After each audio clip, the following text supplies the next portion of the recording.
service, the chances that a building will burn down 100% is very slim, right? So in the course of doing insurance valuation, you want to ensure that if this property goes down through storm, what sort of damage can we envisage? That's where you start. What sort of damage can we envisage? Can we envisage a total demolition down to the foundation being dug up out of the ground?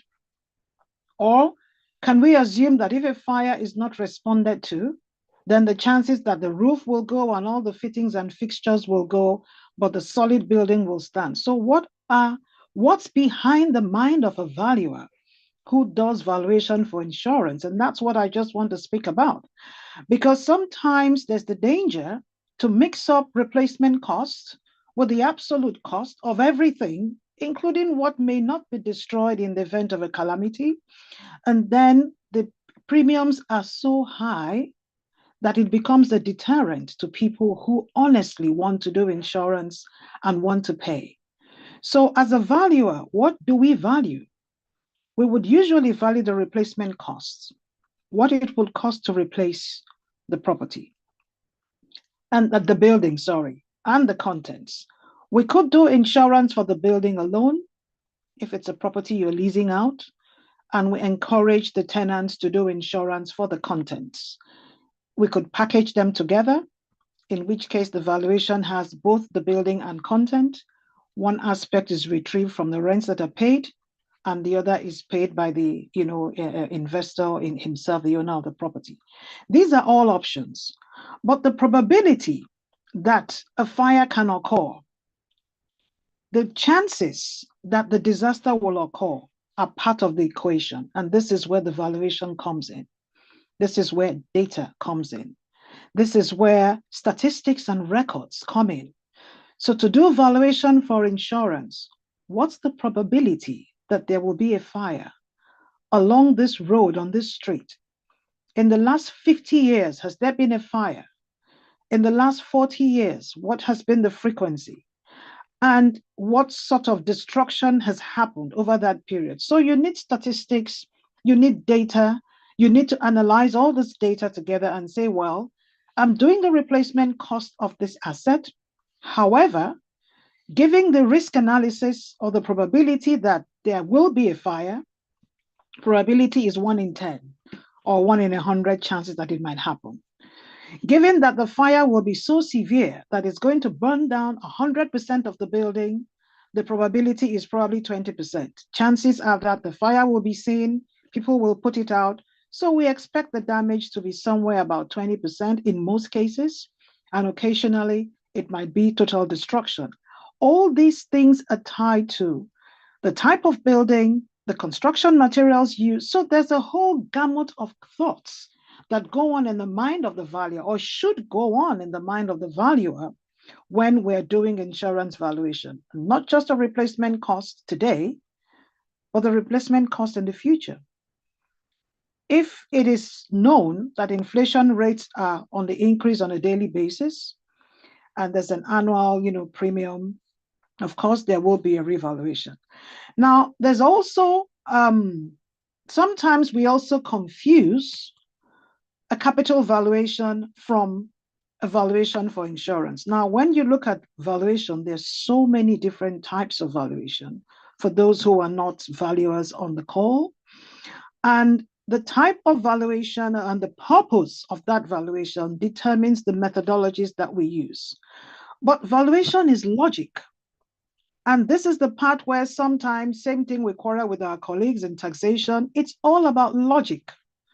The logic of the insurance is that, yes, I want to secure my property. However, I'm not going to steal to do that. I'm not going to beg to do that. Never am I going to go bankrupt because I want an insurance. I still need to live for today. So some of these considerations, property owners may opt for very basic insurance, where they're looking at more of the fixtures, the fittings, and that value, and saying, if everything goes wrong, maybe the structure will stand. I'll go for something a bit lower. So we're looking for creativity when we dialogue. It's not a straitjacket approach. And this is why I really welcome this synergy and this relationship we're having with, Pila, I think it's about time we started doing things like this, sitting down together to brainstorm on the best way forward in terms of insurance. So, like I said, the probability, the likelihood that a disaster will occur or otherwise is part of the equation in determining the premium.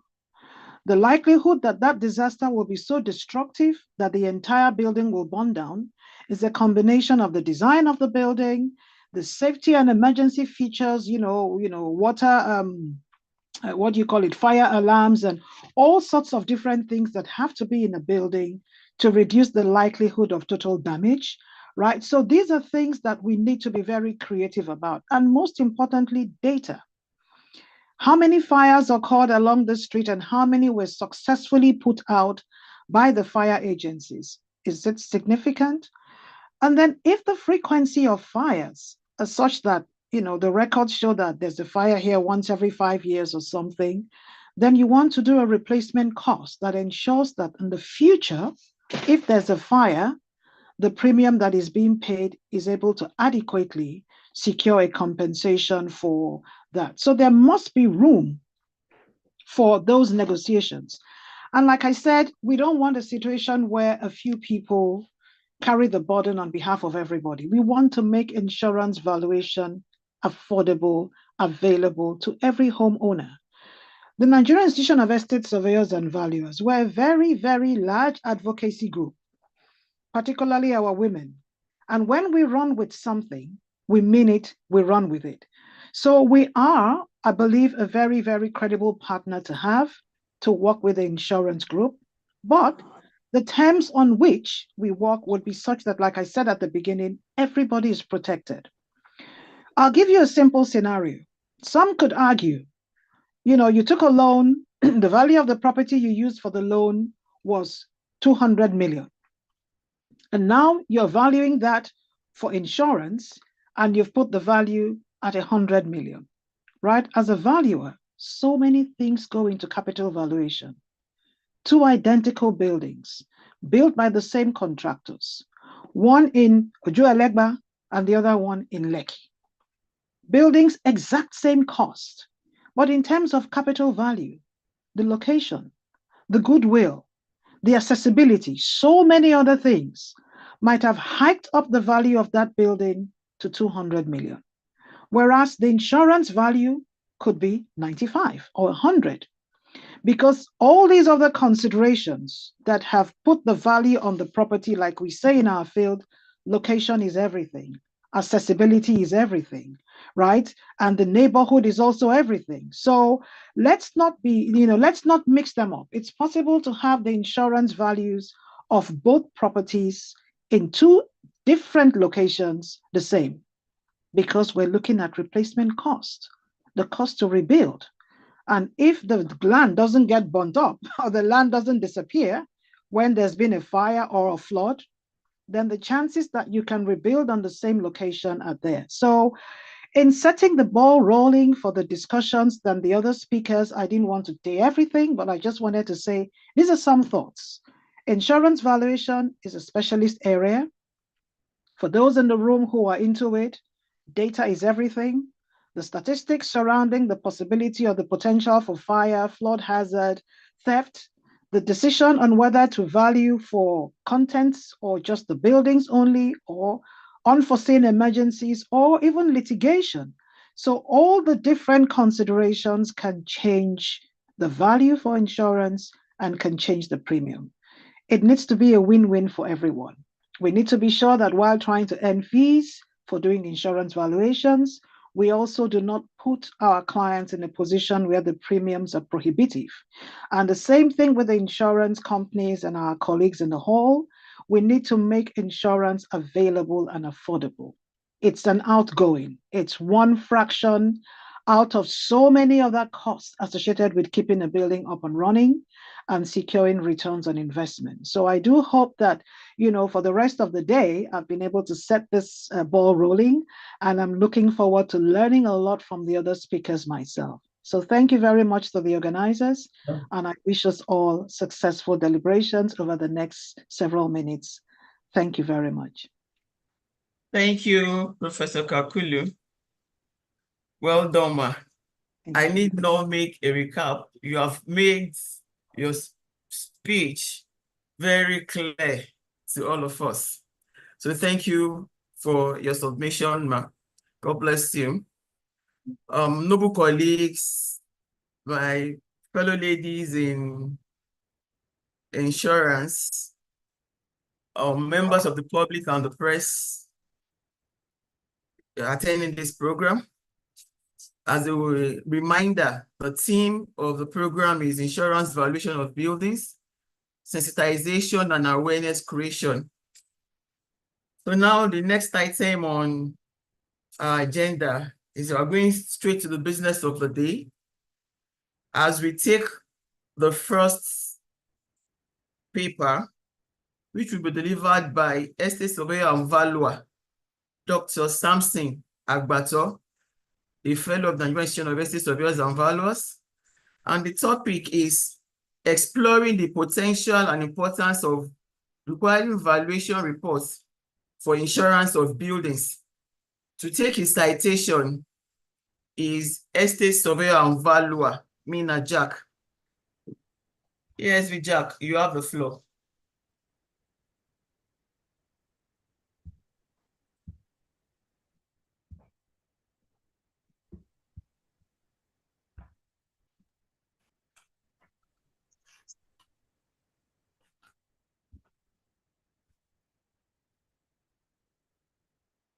Wow. Wow, so sorry. Professor Kakulu has made herself very clear. She told us that to determine premium payable on insurance, that we need valuation.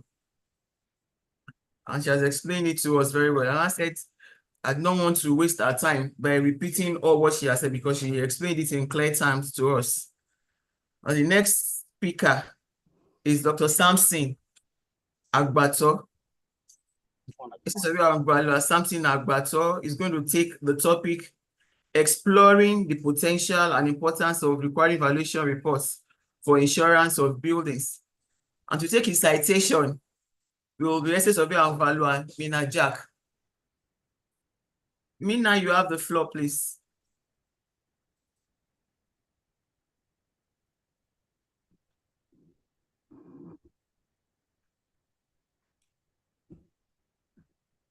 Mina Jack, kindly unmute yourself.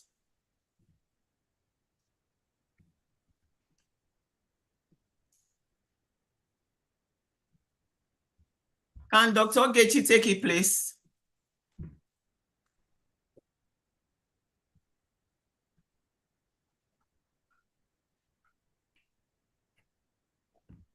Hello. Yes, I'm here. Thank you. Okay. Okay. Citation of Dr. Samson Agbato. Samson Agbato is the founder and senior partner at Samson Agbato Consulting, a firm of chartered surveyors, estate surveyors, and valuers registered in 2006 to practice professional services throughout the Federation. He has acquired 24 years work experience in real estate practice and academic sector. Samson started his professional career from Fola Onyinka and Associate before moving to Sustainable Land Development Consultants, a consortium of professionals appointed by Lagos State government to assist in land regularization of uncommitted state government lands. Samson Agbato holds a BSc, MSc, and PhD in estate management from the prestigious Obafemi Awolowo University, Ile-Ife, Osun State, in the year 1997, 2006, and 2021, respectively. He holds numerous professional membership, both locally and globally. He is a registered member, Estate Surveyors and Valuers Registration Board of Nigeria, a fellow of the Nigerian Institution of Estate Surveyors and Valuers, fellow of Chartered Institute of Arbitrators, Nigeria, a member of Royal Institution of Chartered Surveyors, UK, a fellow of Certified Institute of Auctioneers, a member, African Real Estate Society, a director at Reals Academy, and Paul Harris Fellow of Rotary Foundation. He is an accredited mediator, Lagos Multi-Door Courts. Samson is a principal lecturer, past head of Department, Estate Management and Valuation, Moshood Abiola Polytechnic, Abeokuta, and immediate past director of School of Environment Studies, Mapol Abeokuta. He was also a past chairman, Faculty of Plant and Equipment Valuation of the Nigerian Institution of Estate Surveyors and Valuer. He is a member, Board of Trustees of International Ethics Standards Coalition, USA. He is the Vice Chairman, Property and Investment Board, Aboyi Iketu. His wealth of experiences, transverse leadership, strategic planning, organizational design, business frameworks and analytics, investment appraisals and valuation, ethical transactions and business transparency, investors management and ROI proposal evaluation, corporate governance and business institutionalization, project funding, sourcing and utilization optimization, people management, regulatory laws and best practices, real estate business analytics and financial intelligence, emotional transformation of leaders and global outlook, pricing index and market perception, amongst others. He recently won the Estate Surveyor and Valuer of the Period at 15th Honors Award of the Nigerian Institution of Estate Surveyors and Valuers, Lagos State Branch. He is a seasoned expert and a regular voice on topical issues in the industry and has widely published scores of articles and contemporary issues in the industry and co-authored numerous texts and cases on real estate practice. He has attended top-notch conferences in Africa, Asia, Europe, and America. He has published widely in reputable journals and also attended local and international conferences. His firm is reputed to have consulted for several top leading corporate organizations, individual states, and federal government, and has equally featured on notable projects. I present to you the speaker, Dr. Samson Agbato. Thank you very much, Ogechi. Dr. Agbato, you're welcome. You have the floor.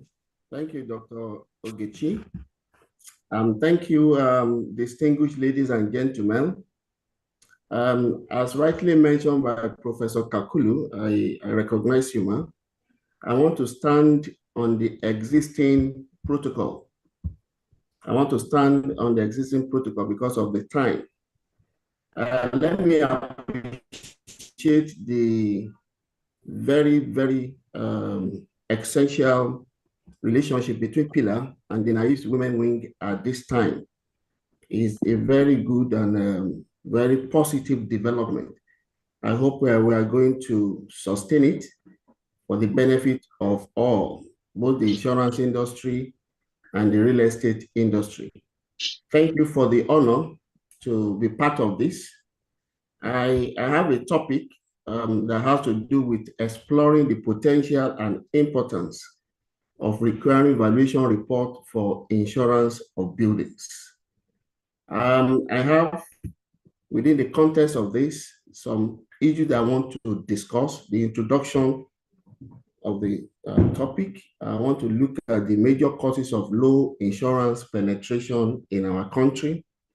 And it's also important for us to look at the legal framework of insurance industry. Then building collapse and fire incidents. I want to look at some examples in Lagos as a benchmark for these particular assignments. Of course, we'll look at the concept of insurance valuation, the basis of insurance valuation, method of insurance valuation, and of course, the importance of the report in the building insurance. I'll make a recommendation, then from there we'll conclude. Let me say that the insurance industry in Nigeria ranks 62nd in the world, and it accounts to about 1.64 billion of the premium, which gives us about 0.2% of premium collected. That is by Nigeria Stock Exchange. These statistics shows clearly that we are not ready as a country as far as insurance is concerned. There's so much low patronage to insurance. We maybe because of our religion, we pray, and because of our faith, we believe that nothing will happen to us. Nothing negative will harm us. But the reality is the fact that maybe we pray or we don't pray. And there's tendency that things will happen. There's tendency that we have risk that we need to work towards. So when you look at this figure, you agree with me that insurance penetration in a year is still very low. And of course, it is considered as one of the worst in Africa continents. So we have a lot to do between the valuers and of course the insurance. I have seen situations where people want to insure and there's no valuation report. There's no valuation report. They just ask you what is the value of your property or what's the value of your car, and anybody you give them, they'll ask you to go and pay premium. But I think insurance industry needs to grow beyond that level. They need to put in element of collaboration with the valuers. Just like what happens in the banking sector, that for you to have secure lending, you need to get loan, you need to get facility from the bank. And for you to get that facility, it is important that you must get a valuation report.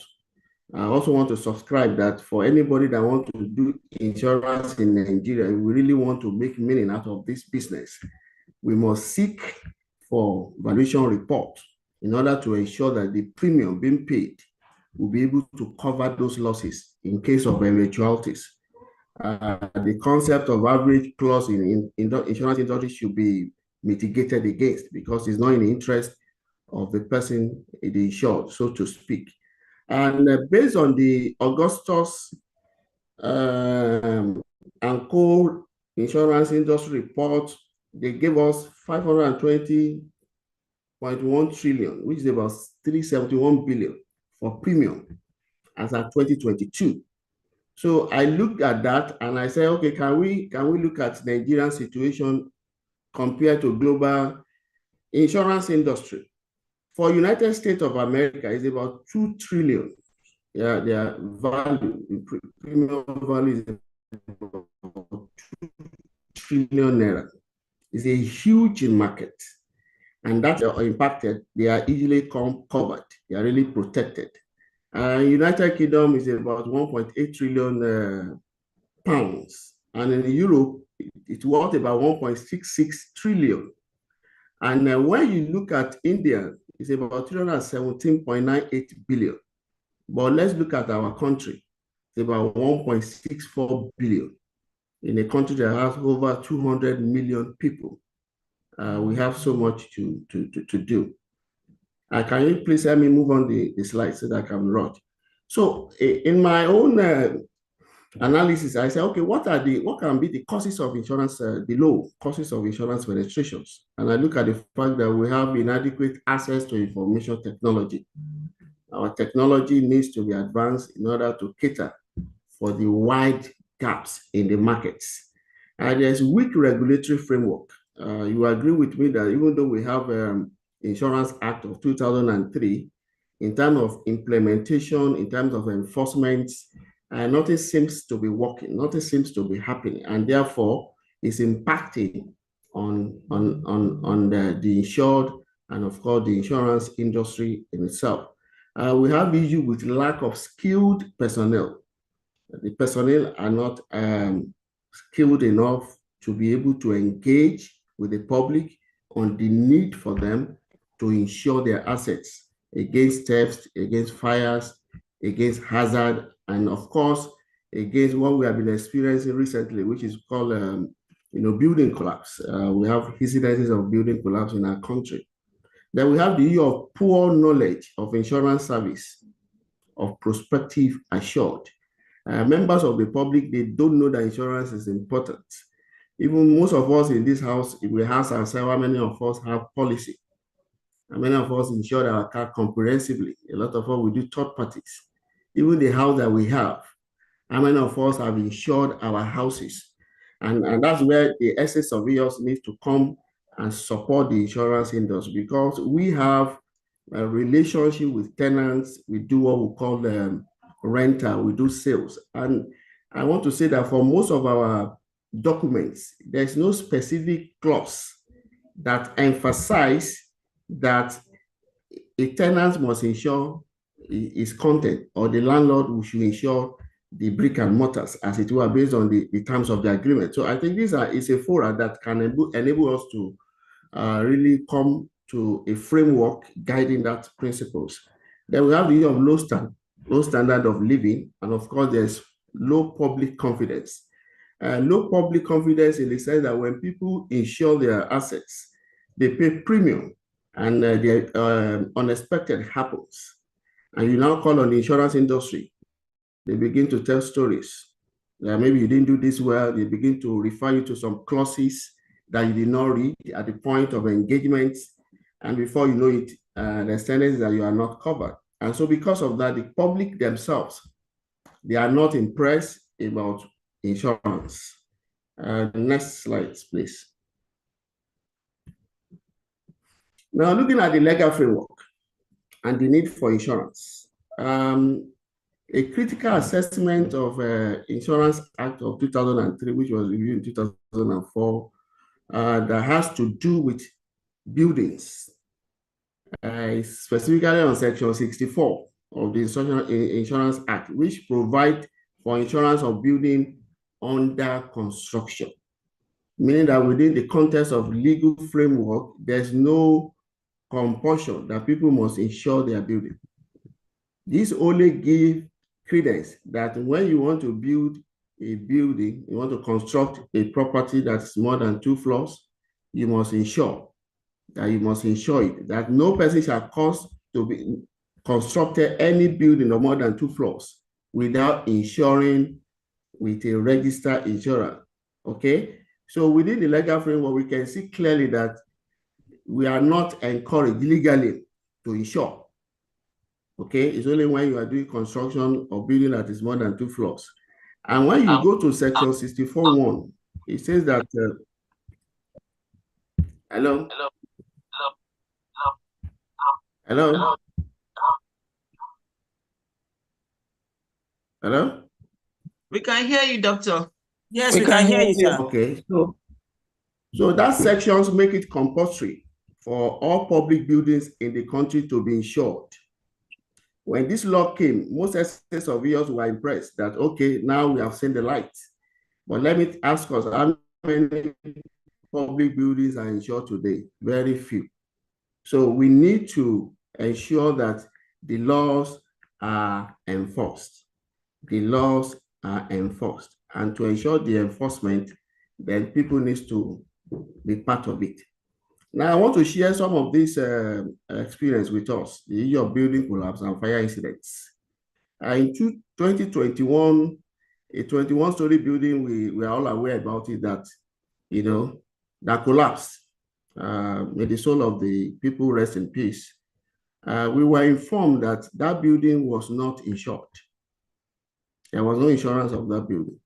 And when you look at that building, it's about 3 blocks of 21 floors, meaning that you are going to have average of 120 units of apartments there. And at that time, they were selling between $1.2 million and $5 million per unit. When you cumulate that, you will realize that that's an average of about $400 million gone down the drain. That is minus the human lives, because there were over 40 people that lost their lives because of that negligence.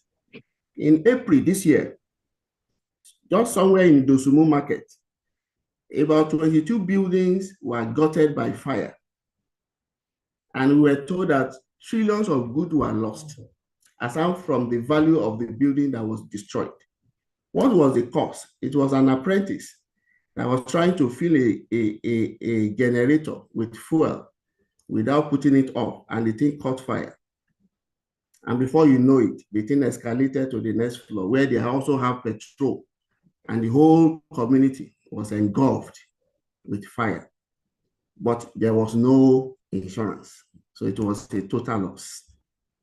According to Lagos State government report, between 2023 and 2024, they said 82 lives and property amounting to 25.37 billion were lost to tragic fire incidents. This is huge. These are huge losses, okay? And that's why there's need for insurance.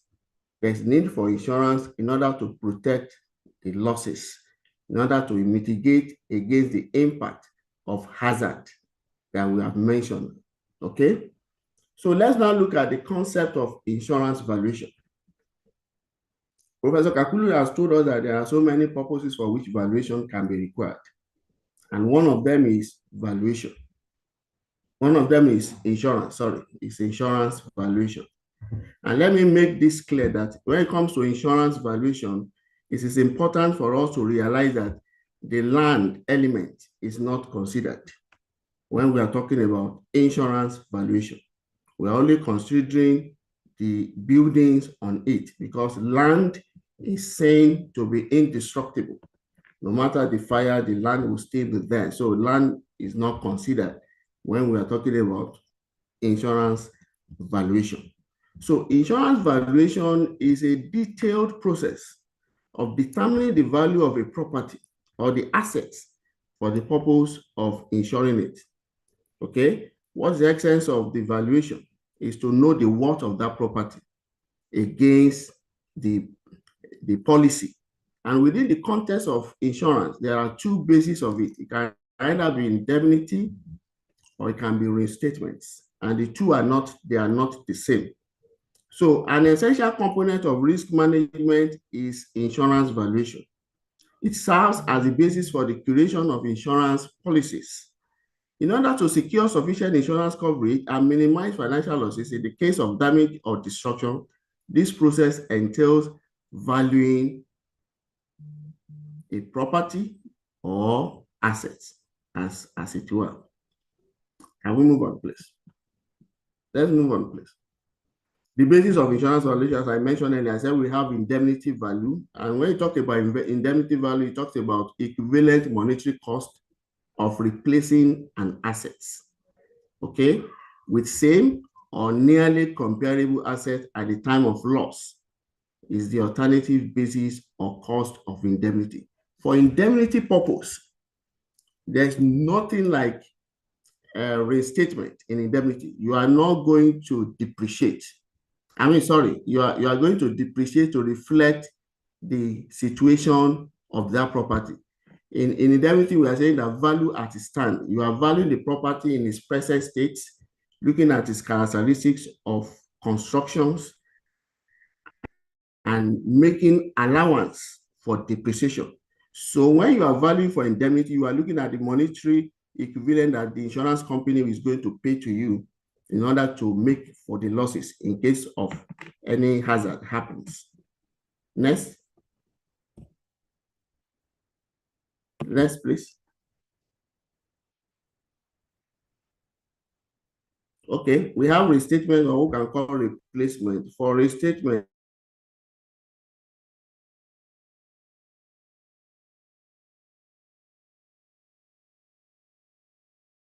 current materials that they are going to use, there's no provision for depreciation in terms of the restatement. That's not the difference between the two of them. In restatement, you are not going to depreciate, and you will reflect the new to replace old in terms of the elements of constructions and so on and so forth. Because of time, let's go quickly so that I can manage my time.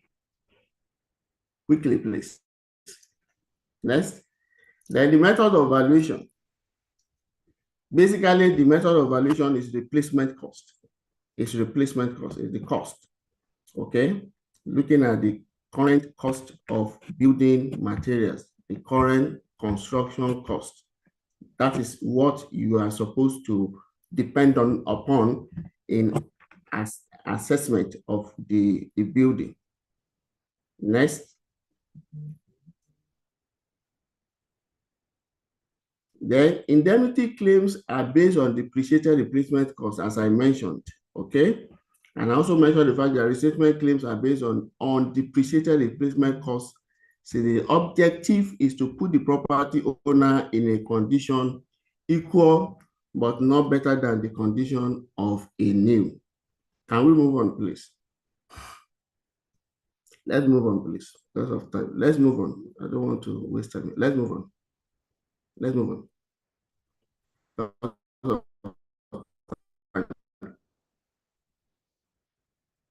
Let's move on, please. Next slide. The importance of valuation report. This is the essence of this topic, is to look at why valuation report in building insurance. And when it comes to insurance valuation, the cornerstone that determine how much coverage you require and how much you will spend in premiums. You may rest easy knowing that you will receive sufficient compensation in the event of a loss, because accurate valuation guarantee that you are neither over-insured nor under-insured. So valuation report give clarity to the extent of coverage for an insured. When you have valuation report, because valuation is a basis of decision making, it helps the insured to understand the worth of his property, and within that understanding can now have an idea of what premium is to pay. So in case of any eventualities, he is rest assured that it will be covered, and the concept of average clause will not be invoked at that material times. So what are the importance of valuation report? Number one, it allows for proper coverage amount. It allows for proper coverage amount. Most insurance firm, they assume the figure for insurance. Where a client say, I don't have an idea, okay, don't worry, we'll help you. They just put a figure there.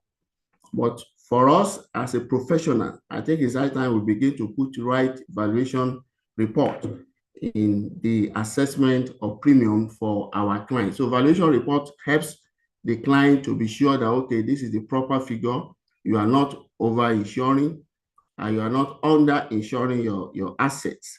The other one, insurance premium calculation, is based on that figure, which is the right figure.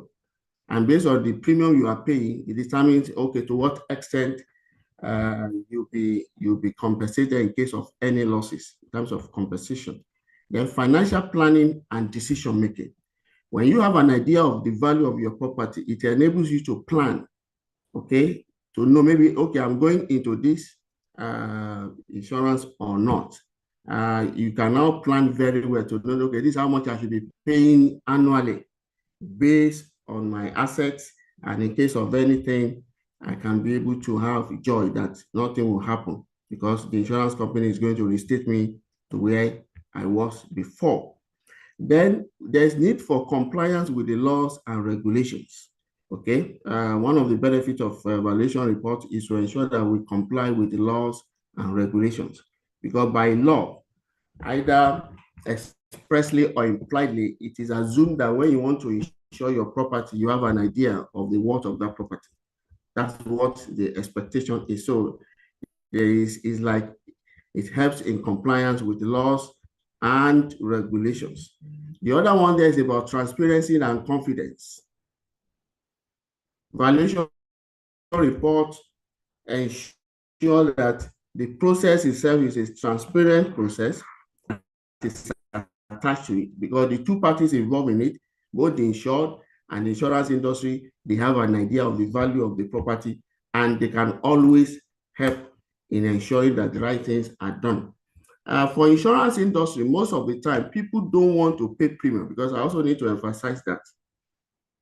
Because they don't want to pay premium, they discourage valuation, and they assume figure because they don't want to pay premium. They believe nothing will happen to them.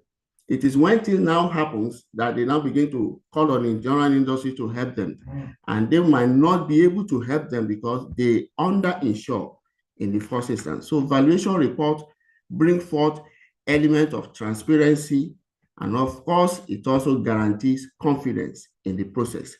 And the next one talks about settlements of claims. The idea that you have a valuation report helps when ships are down in settlement of claims. What are the way forward? How can we bridge the relationship between the insurance industry and the valuers, the private sectors. The number one thing we need to do is to ensure that there is full compliance to the law by the government, the regulator, the regulated, the NICOM. All these stakeholders need to come together and ensure that we provide a framework that will guarantee compliance by all concerned. The government agency needs to be reinvigorated with the will for compliance. Our problem in Nigeria is not about law at times, but the fact that we have laws that are not enforced, we have regulations that nobody is looking at, and everybody feel that they don't respect laws in Nigeria. So government agencies, they need to do more than they are doing. Because if government can go to building under construction, you seek for this certificate they don't have, they seal off the place. And when they seal off, it means that the developer has no other thing than to go and ensure that the right things are done. So they need to do more than what they are doing. I want to suggest that there should be review of the existing legislation to the point that it will be a compulsory thing for anybody that wants to do insurance to have valuation report. The other thing is that every building in Nigeria must be insured. Every building must be insured. We don't have that, and that's why it is optional. It's only people that know the value, the risk they are carrying by not insuring their assets that normally go for insurance. But if it's a thing of law that all buildings must be insured, either under construction or people are already inhabiting, so it becomes a thing of pride that anything that happens negatively, people know that they are going to various forms of hazard and risk that we are not covered at the end of the day. Then I want to see collaboration between the estate surveyors and valuers and Pila, by extension, the insurance industry, so that it becomes a thing of regulation that every insurance policy that has to do with real estate. Now, maybe I need to be specific about that has to do with real estate. They ensure that people have insurance covered for them. And also when people insure their assets and something happens, I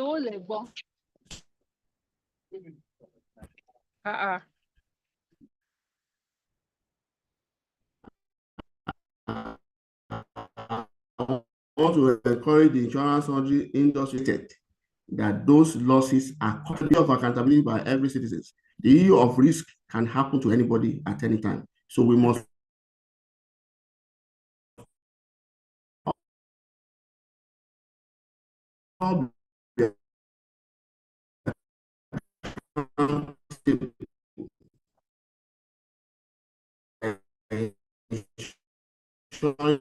that we do the right value based on the valuation report that we have discussed. And in conclusion, I want to mention that valuation report serves as the foundation for building insurance efficacy and dependability, giving property owners peace of mind and guarantee that insurance can supply equitable and thorough coverage. Accurate valuation and insurance work together to protect the financial interests and build a stronger, more resilient real estate market. I want to say thank you once again for the women in Niesv and the Pila giving me this platform. God bless you. I wish you all the best in your future endeavors. Thank you very much, Dr. Agbato. That was expository. Well, at least now we know that apart from encouraging our clients to insure their buildings, that even the tenants can be encouraged to insure the contents of the building. And we have learned that for us to be able to agree with the insurance company on payments of premium, we need to carry out the valuation of the buildings, and the valuation reports and certificates should be made mandatory for insurance of buildings. Thank you very much. At this junction, I want to recognize the presence of the President of the Nigerian Institution of Estate Surveyors and Valuers, our President and Chairman of Council, Estate Surveyor and Valuer, Victor Alunge. I also want to appreciate the presence of our second Vice President, Estate Surveyor and Valuer, Dr. Emmanuel Mark. And now we want to listen to our President to give us a speech. Mr. President, you have the floor for 5 minutes, sir. Welcome, sir. We apologize for sending the link late to you. You have the floor, sir.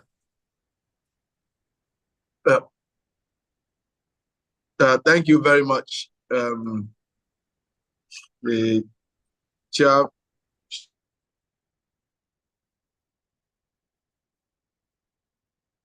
chairwoman of the women wing of Niesv, and the other partner for this program. I want to recognize, I think I was on the program, so the second Vice President, I recognize you. Council members that are also present and participants. Please let me apologize for joining late. I think I've been looking for the link until the chairperson sent it to me a while ago. So I apologize for joining late. Let me congratulate our Women Wing for this very laudable initiative. Insurance is key to even our nation's economic development because it's a way of managing risk. By virtue of what we do as estate surveyors and valuers, risk management is central to our role, and therefore it is absolutely key that we take this initiative. And I want to congratulate our women. This is what we talk about when we made case having this wonderful wing of the institution. We all engage and work to make the profession better and to make our clients feel impact. And therefore, I congratulate the chairperson and other members for this particular I have listened to Dr. Agbato's presentation, and I think he dealt with the topic very well. Insurance is important. Are still underinsured in this country, when it comes to property insurance. We are still looking for how to properly enforce the insurance, clients. It's not easy, but I think it is absolutely important. And we all talk about government, but let me tell us that government, who are the people in government? Well, what constitutes the government is you and I. Our bodies have to wake up to their responsibilities by mobilizing and also sensitizing and leading the government, leading the way for government to actually understand what they're supposed to do. It's what is done in developed countries, in advanced economies. Professional bodies are key. And therefore, I want to appreciate this initiative in the institution That's the Nigerian Institute of First Surveyors and Valuers. We're going to have more of this, and we will encourage Women Wing to even do more. Please, your communique, your papers at the end of this workshop or seminar, please make it available to us. We will, we will work on it and probably come up with a committee to actually look into it and then expose it even for greater impact. So on that note, I want to once again congratulate you and wish you well, and appreciate all the facilitators for your time and for the knowledge that you are imparting, that you are sharing with us. I wish you all the very best. And those of us participating too, attending, I wish you all the best. Thank you very much. My pleasure to be here. And I have some other assignment that I will be here for another few minutes before I plead with you to take my leave. Thank you very much. Thank you, Mr. President. You are highly appreciated. Thank you. Thank you for your presence. Thank you for your words of encouragement. We promise that the communique will get to you as soon as we can make it available. Thank you, sir. Thank you very much. Now we are going to the next paper. But before we go there, my co-host and co-moderator for this program is Forthright Lady Muibat Jimo. So, Madam, you can take over from here. Okay, ma'am. As you take the next paper. All right. Yes, ma'am. Okay, thank you very much, ma. So the next paper will be taken by Ms. Divine Alegbe. So I'll be reading out a citation. So can we? Okay, so she's on now. Okay, so Ms. Divine Alegbe is a graduate of law. She holds a Master of Law, Master of Business Administration, and BL from Nigerian Law School, a Bachelor of Law, Advanced Management Program in Strategic Management and Leadership, and a Diploma in Theology. She is a specialist with over 15 years experience in commercial and corporate legal practice. She holds a broad industry experience in insurance. She is an associate member of Institute of Chartered Secretaries and Administrators of Nigeria, a member of Nigeria Bar Association, a member of the International Bar Association, an associate member of the Society of Corporate Governance of Nigeria, and an associate member of Business Recovery and Insolvency Practitioners.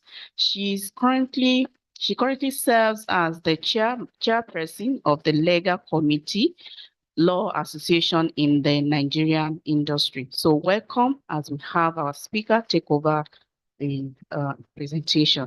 Thank you, Ms. Alegbe. Over to you, madam. Thank you for having me. I'll be standing on the existing protocol. I just want to especially appreciate the Pila president, the Niesv president of the president of the Women's Wing. I just want to say thank you for this opportunity. Thank you for having me. Okay, so the seminar theme is insurance valuation of buildings, strictly sensitization and awareness creation. So, and I'm taking this paper, understanding regulatory compliance and requirement for insurance valuation. What's the need for insurance valuation? Okay, so firstly, we're looking at what was the need to create regulation in the first place to regulate the construction of buildings in Nigeria? It is a known fact that the essential need of every human being is adequate shelter, and that is covered by the 1999 Constitution.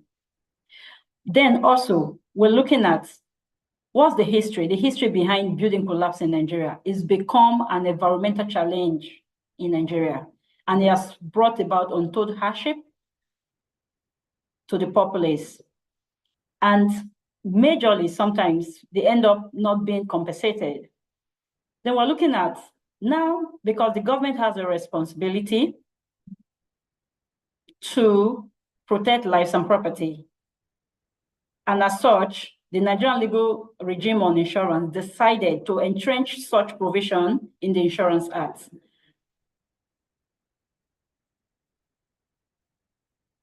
I'm working with time, so I'll mind if we go to the next slide. Thank you. Yeah, of course, ma'am. Okay. Okay. So we're looking at insurance mandate, statutory insurance mandate, which is insurance of public buildings.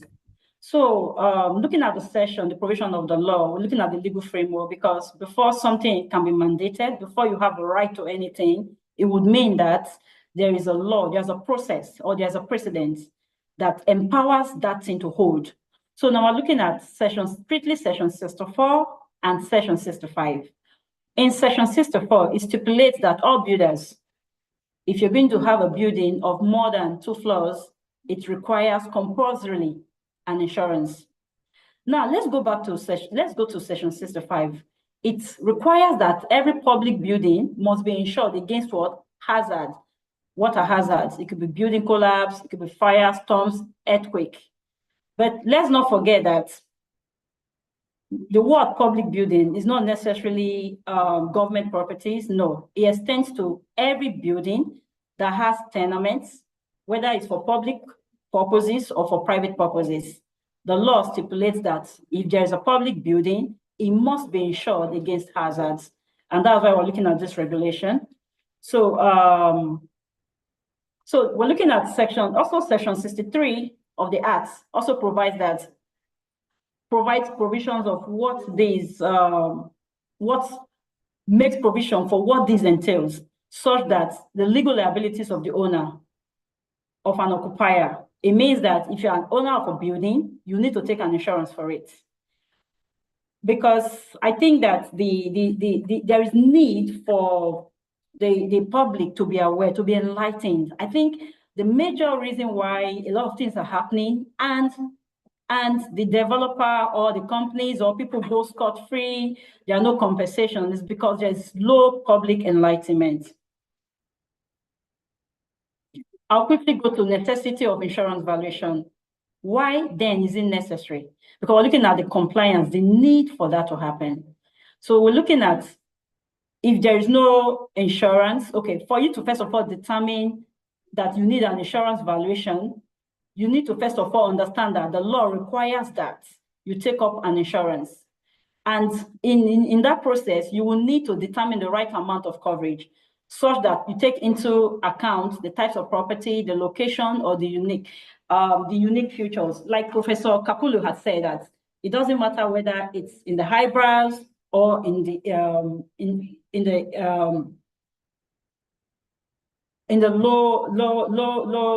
low areas of the country. But the issue is that now look at protection of investments, avoid underinsuring. Why do we need that? That's where the Institute of Professional Estate Surveyor and Valuers come in. Because by so doing, if you don't get that in place, people would ordinarily, arbitrarily just go for, they'll just look at the building. We've had several issues where a client has told me, my building was 250 million. And I said, no, you need to value it, because in the events, because they have this view that when there is a catastrophe, they will just get the same amount they insure the property. But hence the need for more sensitization. People need to know that this is what the law requires. We'll go forward. There is a slide talking on that. So look at risk assessment. What does it do? On the risk assessment, we're looking at the type of property, the location where it is, and the need for insurance to be carried out by a professional. because if you want to get the accurate valuation for your property, you will need a professional to get the valuation done. We're looking at providing a starting point for accurate sum assured, which can be updated each year. We do know that if you're going to insure your property this year for a certain amount, you do understand that once that policy lapses, you're going to renew it. And if you don't have accurate valuation for it on ground, it's possible that the insured can come to you and tell you, oh, I want this thing increased. I want this. Nobody cares about law. They don't even read the policy. They were checking out obtaining accurate indemnity value for fire service. Why is this necessary? So looking at section 65.4, it talked about the need for us as an insurer to pay a certain amount to the commission, which is a regulator, a certain amount of 0.25% of the premium received. So you need to pay that. And why is that necessary? I'll explain. So the National Insurance Commission has a mandate, a mandate to comply with the need to always make disbursement to the Fire Service Commission. And this should be done on a quarterly basis. It needs to be done. So now, both the insurer has a regulatory obligation to ensure that that sum is remitted to NICOM, to the Commission as the regulators. And the regulators also have an obligation to also ensure that this sum remitted is also disbursed appropriately to the Fire Service Commission. So we're looking at why insurance valuation instead of market valuation. An average insured would go for market valuation because the sum is bigger. They want to overprice, overinsure. But in the property space, we know that the market valuation is strictly indication of the amount of properties, what the amount is expected to realize, what property might realize in the event of sale. But now, why are we going for an insurance valuation instead of property valuation? The public needs to understand this. When it comes to market valuation, it's not suitable for estimating the cost to rebuild because market valuation is strictly on the value of the property and also is not tenable. It can fluctuate due to changing market condition or a buyer's preference. But when it comes to insurance valuation, let's understand the insurance valuation is a requirement of the law, not the market valuation. It's a requirement of the law. So that gives it an edge. Then second, we're looking at the insurance valuation tends to remain relatively low over time. Why? Because it reflects cost of replacement of property with similar materials and features. Of course, the ground is not going to be involved. Unlike the market valuation, because for market valuation, you're looking at the ground component, the land component, and as well as the property component. Okay, so we look at the need for compliance. Protection of lives and properties. It is a constitutional right of every human being to have the right to lives and property.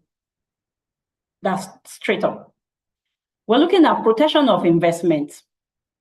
Is also covered under the Constitution because the government has the responsibility to provide shelter, to protect lives, to protect properties for its citizens. And the Constitution went further to say not just citizens, as well as aliens, so long as the person is resident in Nigeria. We look at ensuring a sane society. I mean, like, why we're talking about the need for compliance. So if the society is not sane, if we have building collapse every day, we have 5 building collapse every day, it will be a problem. So section 14.2 of the 1999 Constitution has mandated government to ensure security and welfare of the land, as well, meaning the people. That is mandatory on the government. That's why when there is a debt, in terms of accident, when there is a debt, is always unlimited liability in terms of debt. Debt benefit is unlimited. So I think in terms of enlightening the public, they need to understand that these things are very key. We need to comply with the laid down regulation. I do understand that people think that they can pray their way through it, but it's not about prayer. There is rules and regulation. We have the laws of the land. We need the populace to know about it.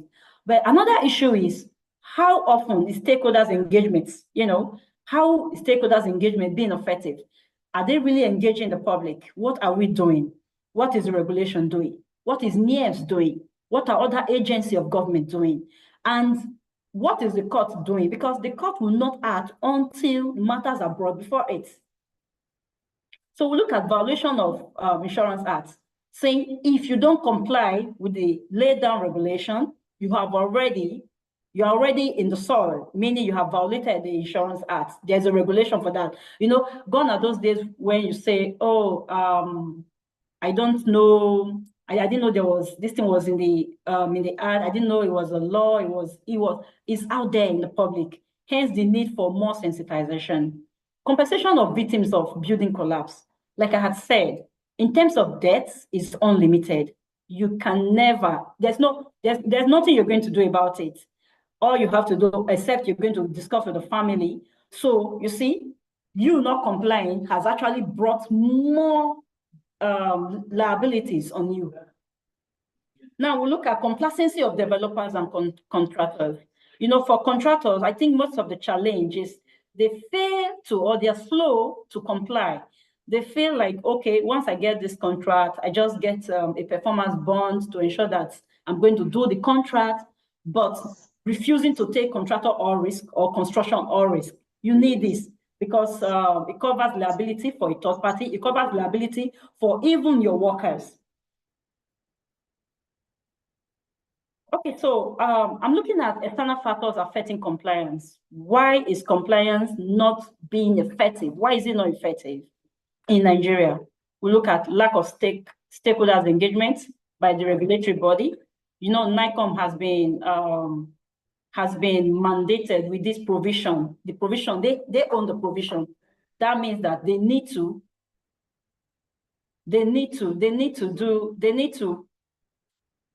own this process. Now, we want to say, okay, we would appreciate if the regulatory bodies can, from time to time, probably periodically, engage stakeholders. We have so many agencies. We have the LAXBA for Lagos State. I'm sure they have for other states. We have the Niesv, they're here. We have the operators, which is the insurance industry. We have the brokers. So I think that the need for constant engagement has arisen because a lack of it is actually affecting compliance, because people will tell you, people want to feign ignorance for why they do what they do. Then we look at challenges of data collection. How many data have we collected? Okay, so who knows? What data do we have that the remission from the regulators to Fire Service Commission is being carried out? What is the data of how many buildings is currently ongoing? And what data do we have concerning the building approvals, the monitoring level, the compliance level? Because if you're going to get if you're going to start a building construction, you will first of all need to get all the necessary approvals. Do we have data for this? So if you're going to come after, going to start monitoring each of the constructions that we have in Nigeria, what data do we have to rely on that? The only thing we do is we wait for the aftermath. When there is a building collapse, then we're like, oh, there's a building in this place. There's no data. So I think we need to also, these are also external factors affecting compliance. Then we look at lack of enforcement of regulation, which has increased the risk associated with continued breach with non-compliance. If there was strict enforcement concerning this, I'm sure we'll have less building collapse. We'll have less building collapse. We have less developers, contractors, builders, jumping the gun in the sense that not wanting to comply, they feel that they can, find their way or take the shortcut. Unlike the Ikoyi building that collapsed, only for us to discover that there was no compliance or some, that they had actually checked the strength of the building. So someone was responsible for that, but they did not comply. Then we're looking at non-robust collaboration of stakeholders. We're talking about insurance companies, operators. We're talking about Niesv. We're talking about other agencies of government. we're saying that just what this is saying is that we need more collaboration. If we need to do sensitization on quarterly basis, so among stakeholders and as well to the public, I think this will also help eradicate non-compliance. We look at lack of continuous public enlightenment. You know, you don't just tell someone or teach someone something and you expect that, oh, okay, I'm sure they get the gist, so I don't need to stress myself. No, it has to be continuous. We have to keep engaging the public. They need to know what the right thing is, what the position of the law is. Now, in conclusion, I'm looking at penalty for non-compliance. The legal framework is clear. I had stated that earlier. We have section 63 of the Insurance Act. And what does it provide? That if you contravene the section, you're entitled to both 250,000 and imprisonment. You know, I think if the courts, you know, people will easily come and tell you, okay, I'm sure it's just 250,000. I'll find my way if I'm a first-time offender. No, that's not going to happen. So if people, they feel like, oh, they can jump bail, they can, 250,000 is small money or imprisonment. Nobody wants to, for the punitive measure for imprisonment, people will easily avoid that. But when it comes to payment of fine, they gravitate towards, okay, I'd rather pay the fine. But I think the time has come for the public to understand that there are punitive measures and it must be enforced. So this is why we need to collaborate with governments, with all stakeholders involved in this. Looking at section 6.5 of the Insurance Act, it talks about default in payments. Payment of what? If you check section 4, payment of 0.25% of the premium received. That means that this liability falls on both the insurer. It also falls on the regulator. The insurer is required to ensure that they remit 2.5% to the commission on quarterly basis. The regulator is also required to ensure the disbursement of these funds to the Fire Service Commission. So now, who is monitoring this? These are laws. We have laws. We have laws. The challenge we're having is enforcement. Now we're looking at section 65.8. It talks about a person who contravenes the provision of section 7 of this commits an offense, talking about legal liabilities. Don't forget that if you take up an insurance, section 65 talks about the need to taking that insurance against hazards, against unforeseen circumstances.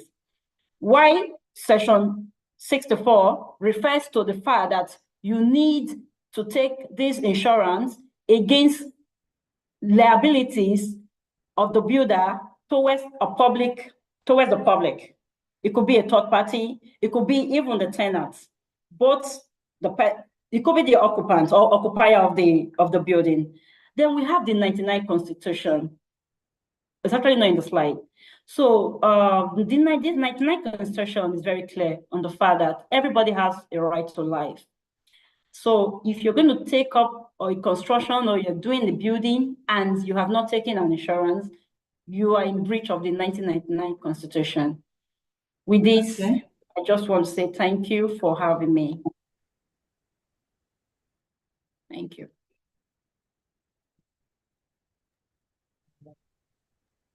Thank you so much, Madam. We really enjoyed the presentation.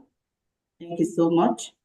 We encourage everybody online to please put your question on the chat box so that we can take the question thereafter. So we'll quickly move to the next presentation, and I will be calling my colleague to take the citation for Mr. Peter Effiong.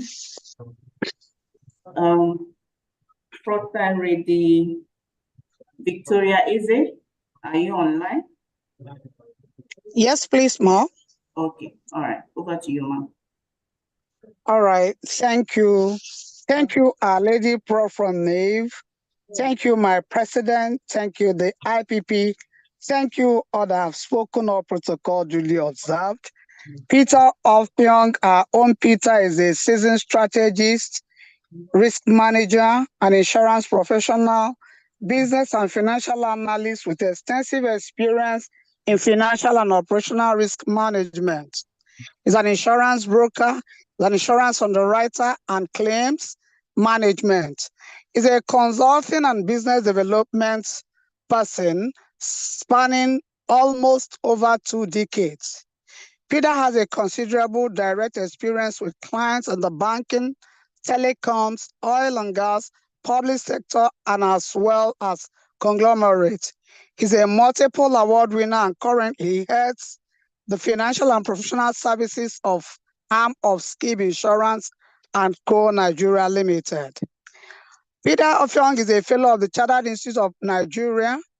He's an associate of the Chartered Insurance Institute of the Nigerian Council of Registered Insurance Brokers. He's a fellow of the Nigerian Institute of Management. The Institute of Chartered Accountants of Nigeria. Peter is deeply involved in research work, especially in the areas of e-business, corporate culture, enterprise risk management, cyber risk, business interruption, insurance penetration.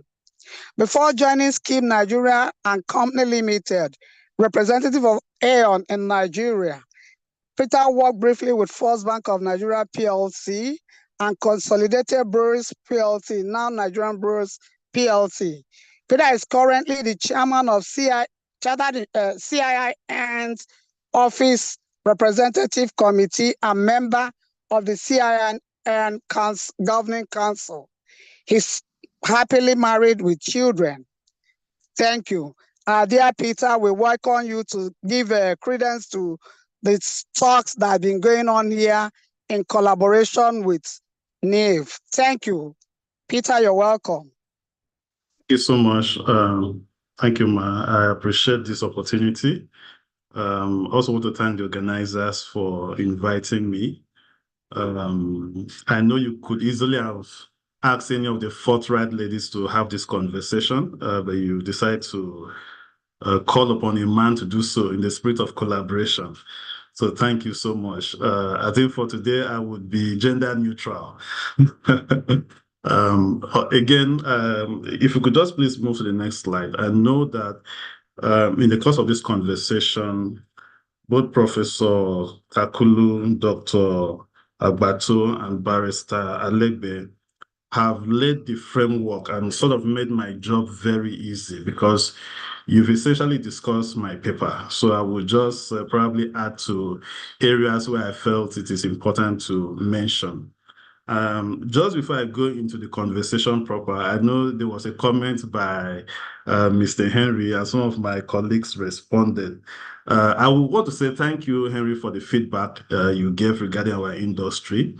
But the fact speaks for itself. If you look at the claims paid by the Nigerian insurance industry last year, was in excess of 141 billion. If you look at 2022, it was in excess of 120 billion. So if you're paying claims of 120 billion, claims of 141 billion, it means you're paying claim. When there was a single incident of NSAS, the insurance industry paid in excess of 12 billion. So definitely the insurance industry pay claims. And you don't need to know the MD of an insurance company.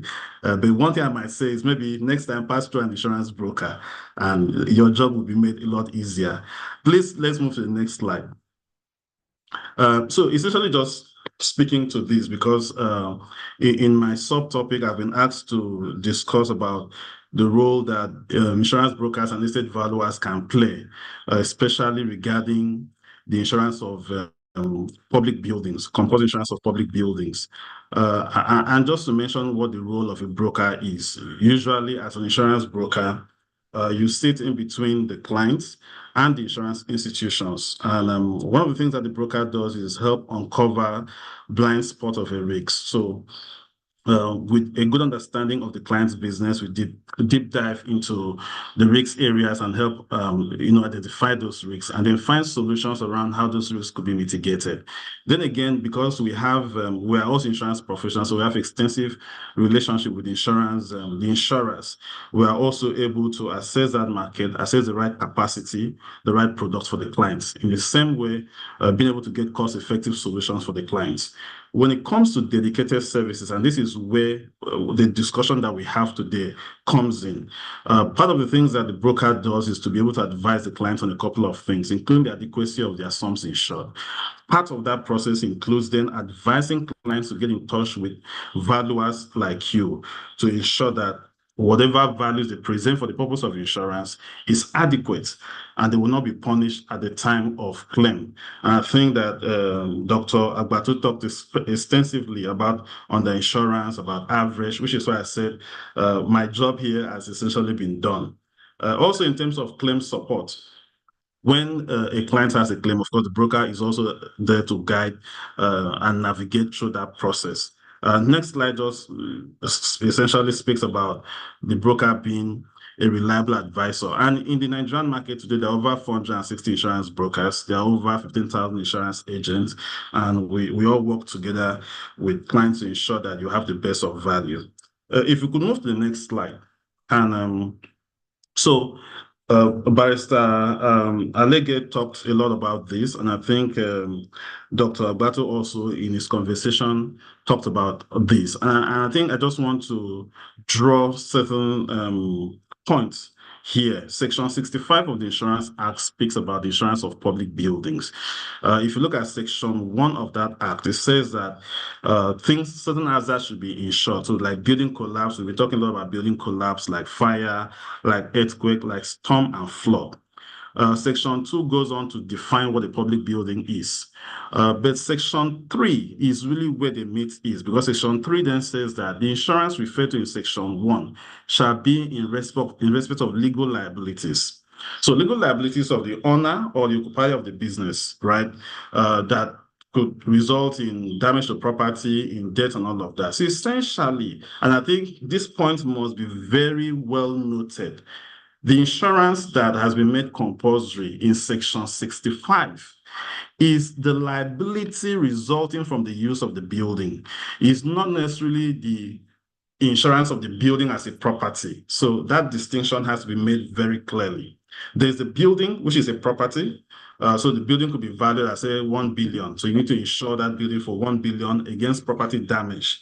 But what the Act requires to be insured is the liability that results from the use of that building as a public building. So if there's a collapse of that building, there's a fire in that building, there's earthquake, there's storm, there's flood, and third parties are then affected. Individuals, other people that occupy that building or third parties and all of that are then affected, bodily injury, death.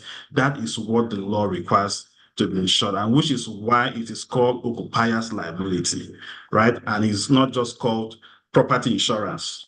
And I think to lay credence to this, NICOM in 2010 brought out a guideline on the mandatory insurances, and of course talked about this extensively in terms of even the rating, the requirements, and all of that. So when it comes to the issue of valuation, and as we get to discuss about it, the question then is, can you value liability? Most likely you're going to be able to value the property itself, which is then for the property insurance, and not necessarily for the liability. If we go to the next slide, it talks about the Section 64, which is also building under construction. It talks about buildings with more than 2 floors that they need to have insurance whilst in the course of construction. Again, it is, the coverage there is for bodily injuries, is for loss of life, is for damage to the property, or even the workmen on site. So if a building collapses, like the unfortunate incident that we mentioned earlier, and some workmen died, other parties that maybe were just passing by or just went to visit the building for whatever reason died, then this policy pays for that, because it's really that liability, right? And again, it is not necessarily about the construction itself, it is the liability resulting from the construction. Now, there's a more specific policy that speaks to construction. So you have the contractors or risk insurance, which is also why sometimes it is important to have a deeper understanding of these coverages, and also important to always go through a registered insurance broker. So if we move to the next slide. Okay, so now just talk about building insurance, and I think I made the point around what the Act requires is that you insure the liability resulting from the use of the building, liability resulting from construction of building, that's section 64.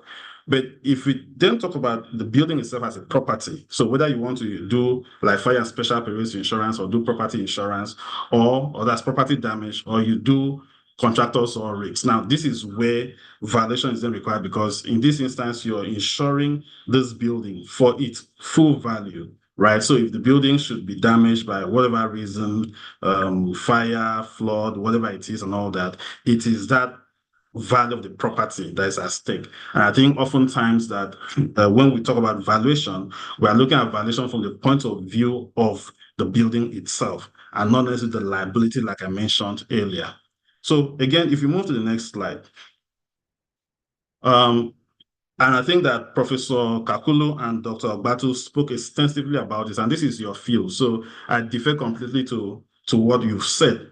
There's the open market valuation, which generally want to look at factors such as location, look at demand, look at a couple of conditions, and then for purposes of whether for the real estate industry and sometimes also even for mortgage and all of that, you want to look at that open value and all. Now, when it comes to insurance, and I think you also talked about this extensively, you dealt with the indemnity side and the reinstatement value side. Now, in modern times, the reinstatement value is really what is used because most buildings are insured on the basis of reinstatement. So our concern really is about the replacement cost, it's about the reinstatement cost. What will it be? I mean, if you're looking at that building, taking it back to the position it was before that incident, yeah, you're not trying to make it better, essentially, just to say, what would it have been at that point? And this is generally what we tend to use for the purpose of insurance. Now, in a few instances, buildings might be insured on the basis of indemnity, which is then where the valuation for an indemnity basis might be required. And of course, there's a for sales value where there might just be a compulsory sale of property. So we are usually not concerned about that for the purpose of insurance. But again, in looking at the valuation report, it gives us an idea to say, okay, this is open market value, this is insurance value, and all of that. Now, I think the point also has to be made that when it comes to the insurance value, land is not included because insurance is not for land. Insurance is building, and building starts from the foundation. So the value of land is generally not included as part of insurance. Next slide, please. So just talking more about the insurance violation, and I think that the point has been made by the expert in this field. So I don't hold myself out as an expert here. I therefore would not want to speak much about this. But I think there was a point that Professor Kakulu made, and even though she did not use the word that we use in insurance, but she probably spoke to it, and it's about EML and PML. EML is the estimated maximum loss, and PML is a probable maximum loss. So in insurance, whenever there's the valuation of the building, yes, we want to know what is the reinstatement value, but we also want to know what is the EML of this building, what is the PML of this building. With EML, which is the estimated maximum loss, well, simply looking at the worst case scenario, what is the predictable value in a worst case scenario? And so that sort of gives an insurer a guide as, okay, what sort of rate should they apply? And then the PML is a more practical one. That is the probable maximum loss, where you then look at, okay, what are the mitigants? You have risk mitigating factors, maybe your sprinkler, you could have your hose reels, your fire extinguishers, your even fire truck, and so on and so forth. Other risk mitigants that you have in the environment that okay, if a loss should occur, these mitigants will help salvage it. So the entire value may not be exposed. So I think that is very critical for insurance valuation, that as you're giving us the values for what it is on the reinstatement basis, but you're also giving us the value on the EML basis, on the PML basis, because that is very important. Like I said, the PML side then looks at the statistical likelihood of a loss occurring, which is what Professor Kakulu spoke to earlier on. So if you move quickly to the next slide, I'm trying to ensure that I keep to time very well. And I think that Dr. Agbato made a point around on the insurance, and this generally happens when you give a value that is not sufficient. So let's say a client say, I want to do insurance, whether for any property, a car, a building, equipment, and they say, what's the value? And just give a value without going through the process of valuation by one of you. There's every tendency that that value will just be an estimate. That value might be grossly underinsured. And when you underinsure, then because insurance is a contract, insurance will have to punish you for that underinsurance, because essentially what you're simply saying is that you are a co-insurer for the aspect of for that aspect of the risks that you have not given to the insurer. You're a co-insurer. And so if a loss occurs, then everybody should bear it. So the insurer will bear their part, you will bear your part. And usually when it comes to claims, and clients see that, they will not say, this insurance people, they've come again. But to avoid this insurance people, they've come again, you have to insure adequately. And that means that, a proper valuation has to be carried out on that building. The next slide. So again, consequences of underinsurance, and I think again, when Dr. Bato was speaking, I was wondering, is he an insurance person? I had to quickly look him up to say he's speaking so much as an insurance person, because he talked about application of average, and generally average is that penalty that is applied for underinsurance, because insurance then say, okay, what is the sum insured that you gave me when you took up this policy? Let's say your sum insured was 8 million. And now we've looked at the value. The value at risk is 10 million. Now, you don't expect the insurer to come and just say, okay, collect 10 million. Even if it is a partial loss, insurer will not just say, okay, because you insured for 8 million, value is 10 million, you can, and your claim is 5 million, take 5 million. You won't get 5 million. So it will have to be that 8 million over the 10 million times your 5 million. Because in this instance, you have become a co-insurer.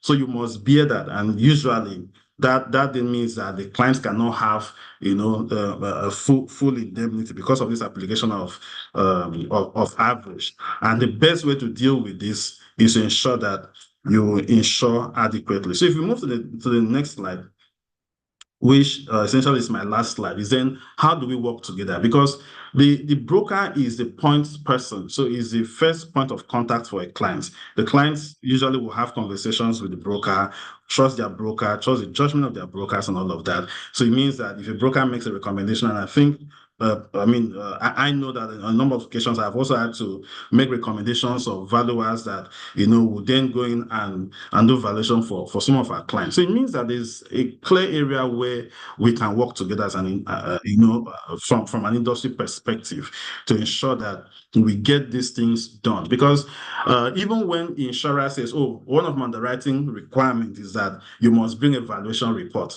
If valuation has not been done, then somehow they will just move past it and everybody will just move on.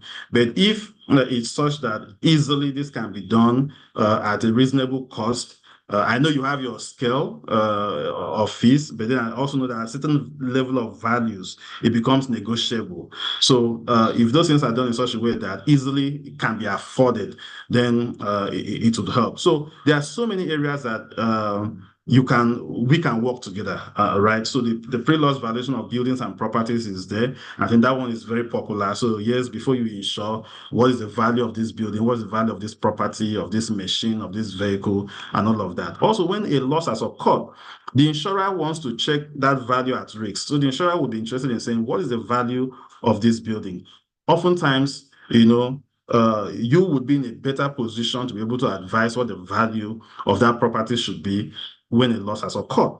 And the EML and the PML that I talked about earlier, and I believe that as estate valuers and surveyors, you are better placed to give the industry those estimations of what the EML should be, what the PML should be. And again, there are other areas where generally valuation is required. Now, for some specialized machines, it could be some of the machines that are used in the course of construction, heavy-duty machines for the oil and gas industry, for power industry, and so on and so forth. Some high-tech equipment, even in data center, that requires valuation. In hospital, some very specialized equipment, telecommunication equipment, and some kind of stock as well. All of these things requires expert valuation, right? And it also speaks to data and intellectual property. So the question is, how ready are you as an institute to support the insurance industry in doing some of these valuations, especially when it comes to data, when it comes to intellectual property? How ready are you to provide those services? And I think that, again, Dr. Agbato talked about various ways we can collaborate. And I think this is just me adding my voice to that conversation. And on that note, I hope I've not exceeded my 10 minutes or so.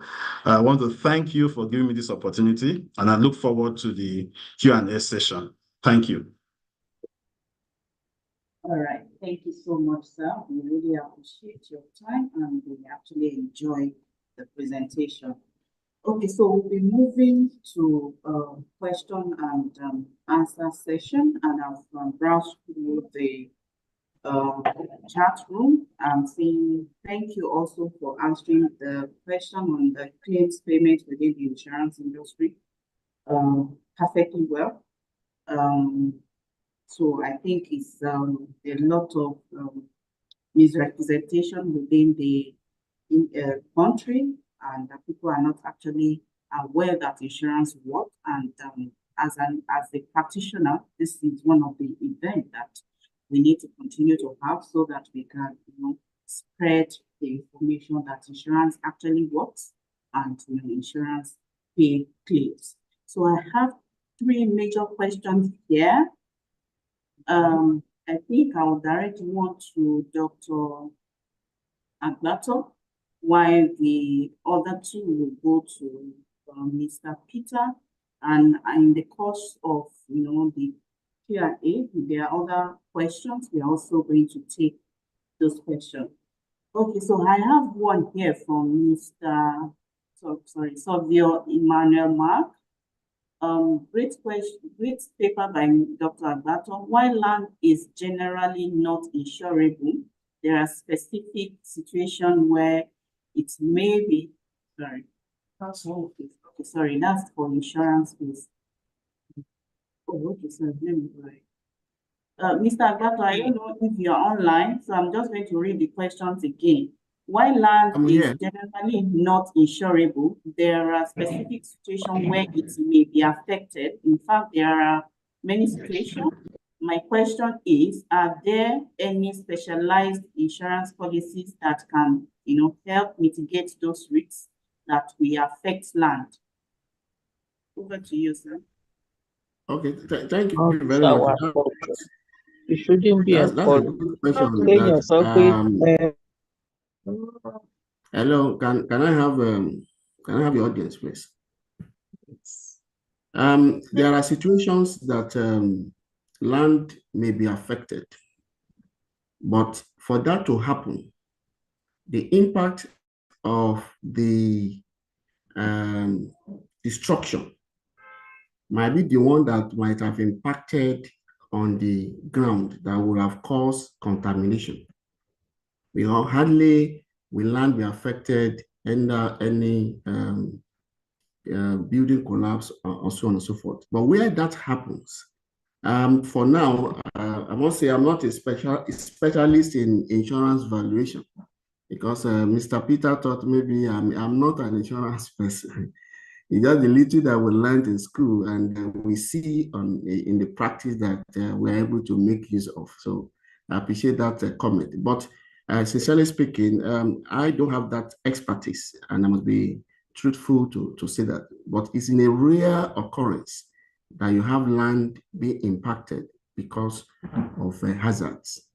It's very, very rare. I think it's maybe about 0.1%. It's rare. It's not common, especially in this part of the world. I'm not talking about developed world. So that's my response to that question.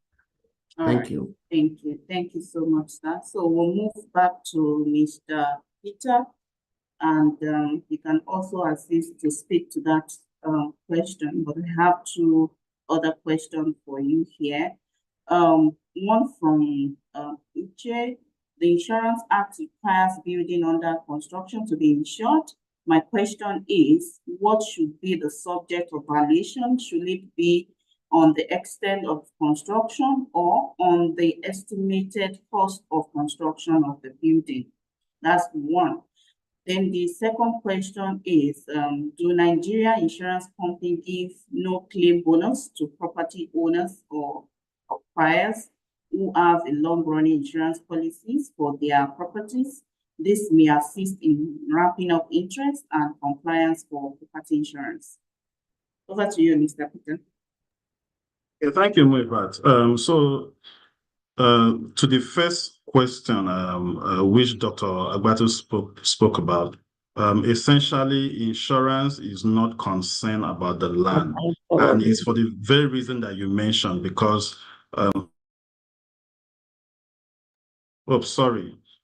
hardly do you have land affected where there is an insured peril. And so it would just amount to you paying premium for something that may never crystallize. And so what you find is that, like I say, it's a foundation, and all of that from foundation up is what is a concern.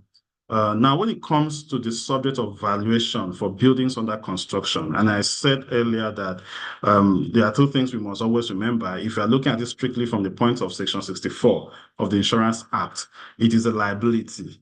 But if you're also looking at insuring that building itself in the course of construction, which is the contractor's or risk insurance, generally what you look at is the estimated cost of construction. So a couple of costs will be looked at. You look at the contract works and all of that. So the estimated cost of construction will give you an idea in terms of what sort of values could be applicable. But for purpose of liability, which is the builder's liability,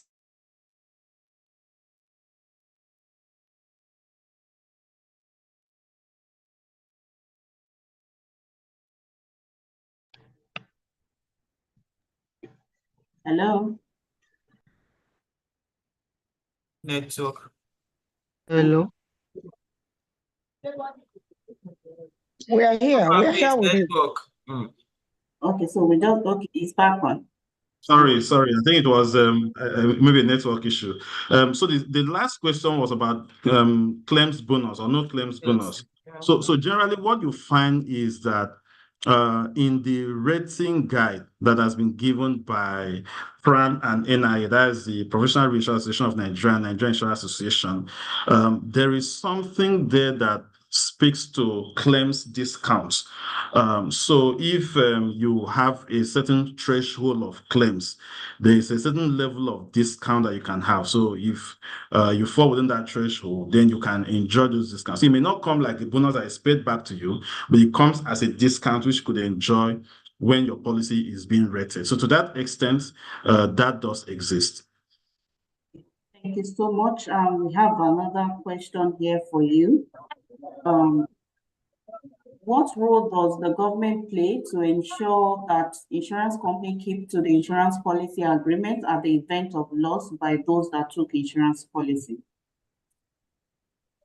Okay, thank you. So there are two things. One, the National Insurance Commission, NICOM, has a complaints bureau, sort of, where if you feel aggrieved by the outcome of your insurance policy, you can write to NICOM, and NICOM will look into it as a regulator. And of course, know that when your regulator speaks, you're bound to listen because your license could be at stake. So yes, you can write to NICOM, but there's also a similar thing with NIA. NIA is the Nigerian Insurance Association. So they also have where members of the public can complain, regarding claims where they feel that they've not been treated well. So that process does exist. There's also the arbitration process that could also happen. And of course, lastly, there's a court. Everybody can go to the court ultimately, but the institutional framework that ensures that complaints can be taken up by the regulator and by the trade association. Thank you. All right, thank you. I think you have so many questions to answer here today. Mr. Peter, I don't know if you're still on. Is he on? I'm here. Who's still on? I think the other question about why insurance practitioners carry on without valuation, maybe that's just the comments. You may not necessarily need to respond to that. Yeah. Yeah. Okay, I think we But are. somebody, yeah. Over to you, madam. You can take it.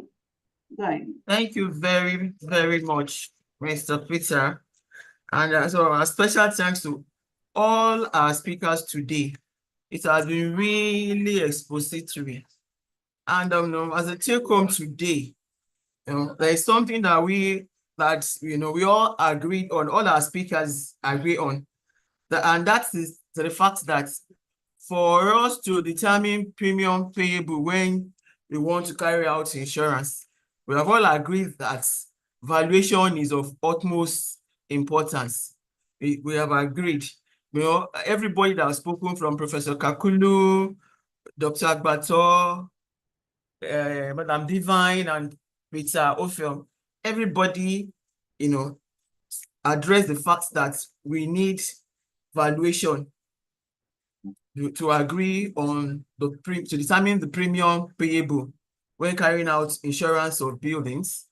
And we have also learned here today too that apart from the insurance of the building itself, that we also need to insure the contents of the building, and that we don't also all need to wait, as according to the law, that we don't also need to wait until the building is fully developed.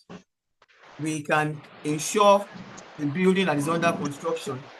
And we have agreed here that we need to follow the law, that we need to work together, we need to collaborate together.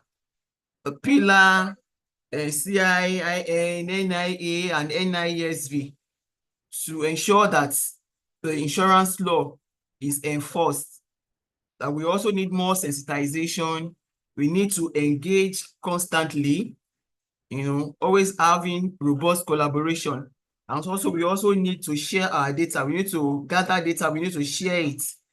And there's also an advice to us as estate surveyors and valuers that apart from just the buildings, that we also need, to pay attention to intellectual property valuation. We need to look at oil and gas, plant and equipment as it concerns insurance valuation. And so we look forward to more collaborations from all the bodies concerned. And I want to assure us that as a way of continuous collaboration, we're going to prepare a list of the attendants of this webinar. We'll put it together, put our email address, and send it to all of us that registered and attended this program, so that we can continue to collaborate, we can continue to work together after the program. So thank you very much for listening. At this junction, I want to call on estate surveyor and valuer Emmanuel Mark to take his closing remark. Just 5 minutes. Dr. Emmanuel Mark is the second vice president of the Nigerian Institute of Estate Surveyors and Valuers, and is the supervisor of the women's wing. You have the floor, sir, for 5 minutes. Yes, thank you. Thank you very much. I just have 5 minutes to speak to us. The question I asked about land, and the general principle is that land is not insurable. Land is not affected by damage and all that for insurance. But because of this topic, I was looking at a report, a discussion by some insurers in the US, and then they were talking about questioning the indestructibility of land. That land can also be affected by insurance. And it brought me to what happened in Ibadan, where there was an explosion. That was this case in Ibadan last year or early this year. There was an explosion in a certain environment where after the explosion, there was a sinkhole. They said some miners were keeping chemicals in their buildings. In such situation, that land has been affected, because even if the properties in those areas have also been affected, the land also have been affected. I was thinking aloud, how can we, because those are the kind of questions our clients will ask us, how can we capture that in their insurance? Is there a way to go around it? I think it's something we can look up to and then see how we can take that up. But meanwhile, I want to congratulate our colleagues. I say our colleagues, not because they are females, but because they are in our institution, everybody is a colleague. So I want to congratulate our female estate surveyors and valuers and our partners in the insurance industry. This seminar has been very successful. It's been successful because we have learned a lot from these discussions. We have shared knowledge, expertise, and experience that will enhance our practice as professional estate surveyors and valuers and insurers.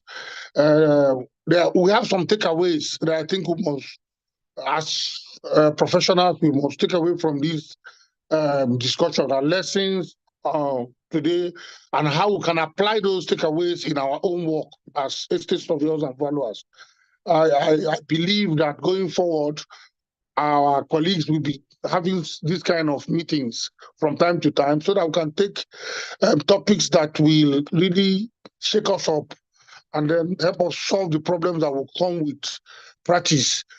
Our colleagues in the insurance industry, I hope also that this will also build up our basis for our collaborations. We really need each other. Members of the public, they won't even know what we're talking about. They want people that insure, we just want to insure for value. They want to get value for their insurance. So all these technicalities, we are the people that are going to work it out for them. So I think our collaboration, I want to thank our colleagues. This collaboration is good. It's going to help us serve our clients better, serve the society better. People will begin to appreciate the things we do as professionals in the built environment. Thank you, estate surveyors and valuers, our females, and also thank you, our brothers and sisters in the insurance industry. I hope that we have taken enough out that will help us become better estate surveyors and better insurers. Thank you, and God bless you all. Sir, thank you very much, our second vice president. Your comment is noted. Now I'll call on forthright Lady Margaret Moore for your closing remark. Margaret, please. Well, welcome. You have the floor for 5 minutes.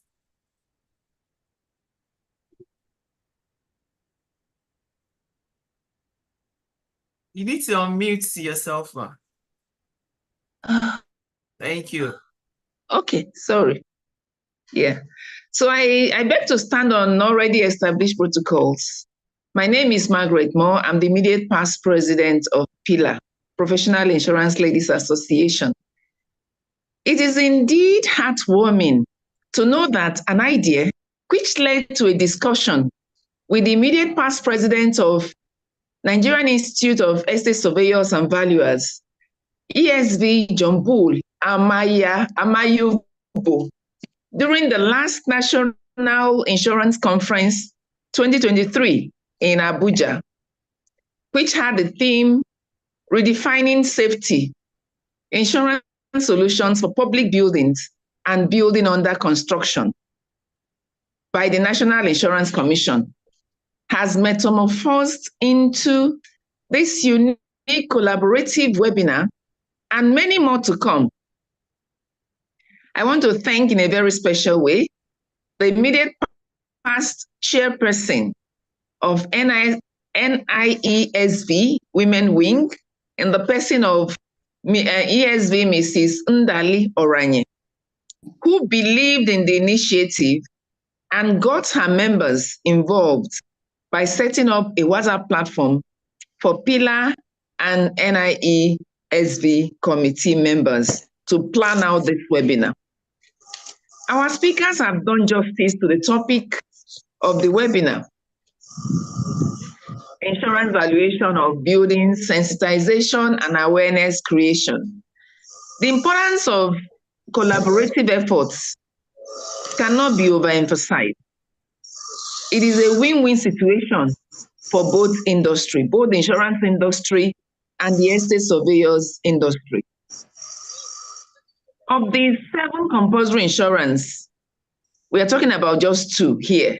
That is to collaborate on and to deepen the insurance penetration, the insurance awareness, and that is the insurance of public buildings in Nigeria, safeguarding public spaces, and insurance of building under construction in Nigeria, mitigating construction risk. The last paper presenter, Peter Offiong, he did justice to the entire topic. And he made us to understand or to remind us that the risks we're talking about here is actually the risks of liability as a result of that is emanating from that property. But then you may not really be able to take up a liability policy without insuring the property. So I'm sure it will be more of having an extension. So if you're taking on a fire insurance policy for a building under construction or building for public places, you make sure that the underwriter extend it to cover those liabilities that are legally required. Our collaboration is very much welcomed. As surveyors and insurance practitioners, we can contribute to deepening insurance penetration in Nigeria if this collaborative efforts is allowed to strive beyond this webinar to practical meetings. I think one of the speakers mentioned that we actually need to have a quarterly program to remind ourselves, to sensitize ourselves, to make sure that we don't just stop at the level of implementation, but also ensure that there is enforcement of those regulations.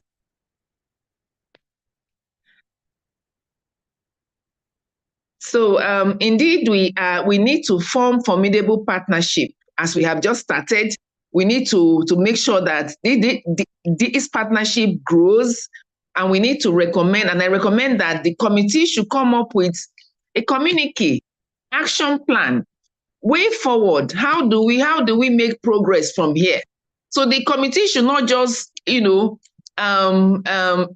their assignments. It should be an ongoing concern until we all record progress. There should be measuring, a yardstick to measure the progress that we'll make as concerned stakeholders. The speakers did justice to the entire topic. We want to say a very big thank you to Professor Kakulu, who the papers will be made available. So for sake of time, I won't just go through the details of their discussion. I just want to say a very big thank you to Professor Kakulu, a very big thank you to ESV's Dr. Samuel Agbato. We very much also appreciate our legal luminary, Ms. Alagbe, for exposing the benefit of compliance and also the penalties for non-compliance, and that we need more. She also emphasized that we need more collaboration, and that that every human life is important and must be protected, and that we must not go against the provision of the 1999 Constitution. Our brother Peter also did very massive justice to the topic under discussion. He exposed the need to approach or to place your insurance businesses through insurance brokers at no extra cost to the insured. And also, of course, the need to make sure that our liability policies are well extended to cover that which the law has provided. On this note, ladies and gentlemen, I want to say a very big thank you. I want to thank in a very special way the committee leaders. Fortunately, the Muibat Jimo. She's a senior lady of the insurance industry. She's a fellow of the insurance industry. And also ESV Ogechi Weche for leading the committee, for the several meetings they have had, and for making sure that today we are here collaborating and looking forward to more partnership to ensure that insurance and surveyor and survey is taken to the next level in our industry. I thank each and every one of you here present. At the point we're about 165 on call, I want to say a very big thank you to each and every one of you. And I thank God for the opportunity for us to meet and to add value to our various callings.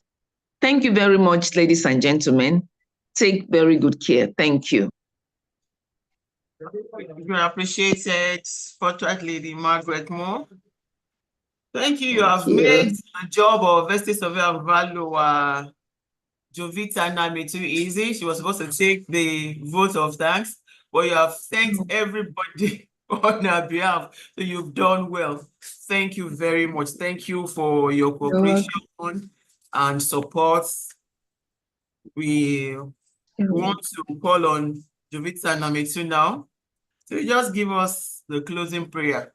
We have run out of time, but we promised everybody that on our part from Niesv, we will ensure that the collaboration is on. We'll ensure that we have a robust one always. So, Jovita, please give us the closing prayer. Okay, thank you, my chairman. Thank you. Standing on already established protocols. Thank you also, Mrs. Margaret Moore, for doing justice to what I would have done.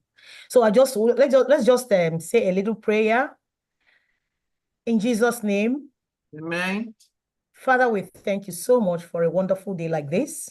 We thank you for these young ladies and men that have gathered together to throw more light onto our profession. We thank you for this exposition. We thank you for the speakers. We thank you for our leaders. We thank you for those that initiated this collaboration. Father, we pray that this collaboration will not stop here, but it will continue to yield more better fruit in the name of Jesus. Father, Lord, as we close this particular gathering, Father, we pray that you also instill that urge to bring our profession to a highest level, and let the public also appreciate our work and our activities. Father, Lord, we will not stop thanking you enough, because we know that you are going to lead us all through this, our profession, and we make our profession thicker and greater in the name of Jesus. Thank you very much. Thank you so much, sir. Thank you, everyone. In Jesus' name we have prayed. Amen. Amen. Thank you all. God bless you. Thanks for taking time to be around. We apologize for starting late and closing late. The program was supposed to be for between 2 and 4 p.m. So we thank everybody. We thank the president of Pila, president of Niesv, our second vice president, everybody present. God bless you. Enjoy the rest of the day.